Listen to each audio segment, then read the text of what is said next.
大家可能都没想过啊，全球对于美联储能控制通胀的期待，本质上其实是对美国可以遏制我们的崛起，像收割欧洲那样收割我们的资产的期待。随着特朗普周末的一句用美军来保障美债，盟友们的天是真的塌了啊！我看到还有些经济学没学明白软骨病倒挺顽固的这种小可爱在那喊呀，瑞大六都说啦，债务风暴啦，流动性不足啦。我今天好好给诸位讲一讲，为什么美国长债压不住就是收割不到我国资产的重要信号，为什么让美军来保障美债就是美国对盟友的图穷匕现，为什么此时此刻就是战后秩序惯性的临界点。此刻黎明正刺破苍穹，雄鸡一叫，东方既白。8月21号，随着华盛顿号驶出马六甲海峡，二战至今的西太平洋海面上第一次出现了美军航母的真空。因为福特号被毁，中东基地基本也被摧毁了，那林肯号超期部署且没有安全的港口可以靠岸补给，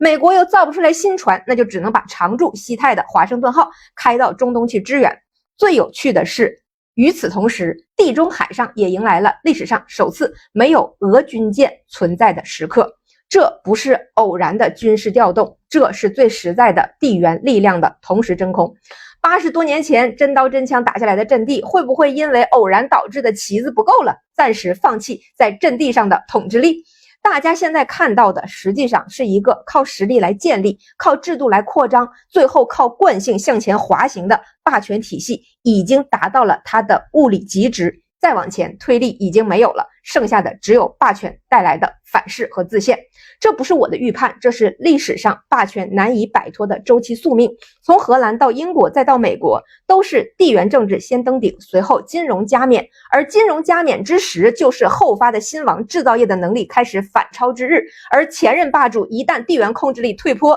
金融霸权随之必然衰落，进而瓦解。荷兰1650年确立了地缘优势，1670年荷兰盾成为首个真正意义上的国际货币。然后就没有然后了。金融登顶之后，大量的荷兰资本涌入了制造业更发达、生产要素更便宜的英国。仅仅2年之后，霸权易主，英法攻入荷兰。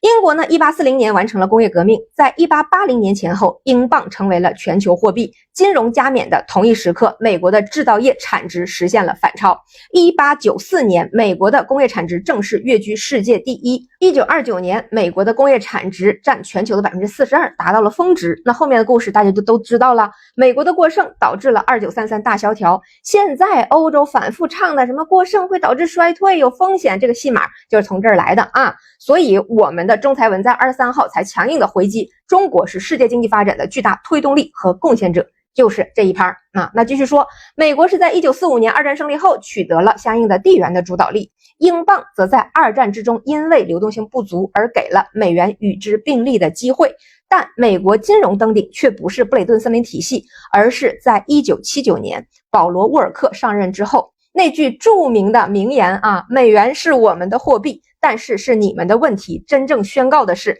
美元在1971年与黄金脱钩，1979年获得石油的物上担保地位之后，终于找到了一个新的玩法，用无限的流动性去定价全世界的资源，去收割全球的实物资产。沃尔克将利率提高到 20% 之后，美国的制造业就开始了不可逆的下坡路。 20% 的利率意味着什么？意味着做实业的回报远远赶不上躺着吃利差玩金融的回报，金融业就成为了美国国家效率最高的部门，那资本自然就用脚投票。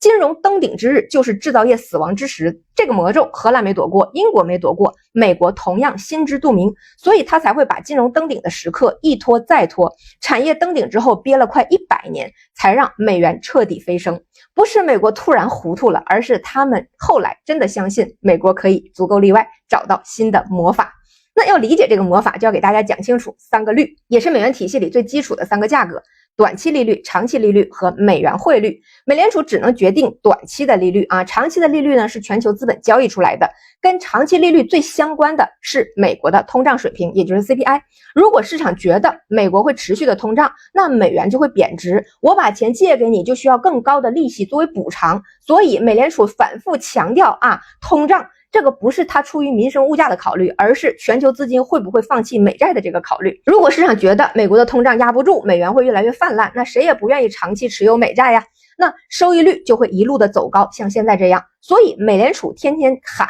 抗击通胀，本质上就是在做预期管理，它需要让全世界相信我有能力把通胀摁在这个2%的目标线上，只要这个信念不破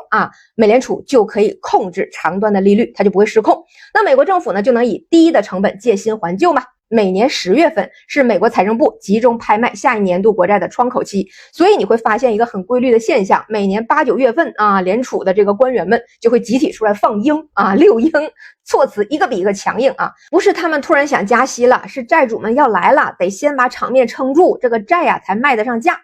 而第3个价格就是汇率反映的是全世界愿不愿意持有美元的意向。美联储同样没有办法直接规定它是全球资本对美国的政治、经济、军事综合实力的定价。美联储短时间内可以靠预期引导，靠甚至地缘的动荡来操纵，但长期来看，它只认实力。美国是怎么使用这3个价格来实现它的魔法的呢？就是大家熟悉的美元潮汐。美联储一加息，全球资本涌入美国，吃本币与美元汇率的这个差和利息的这个双重的收益。而涌入美国的这个资金呢，还会买美股拖住美债，形成加息资本回流美国，然后美国的资产上涨，美元的汇率上涨的这样的一个正循环，一轮又一轮的在拉美日韩东南亚反复的收割，直到拜登的任上，全球可以收割的资产它越来越少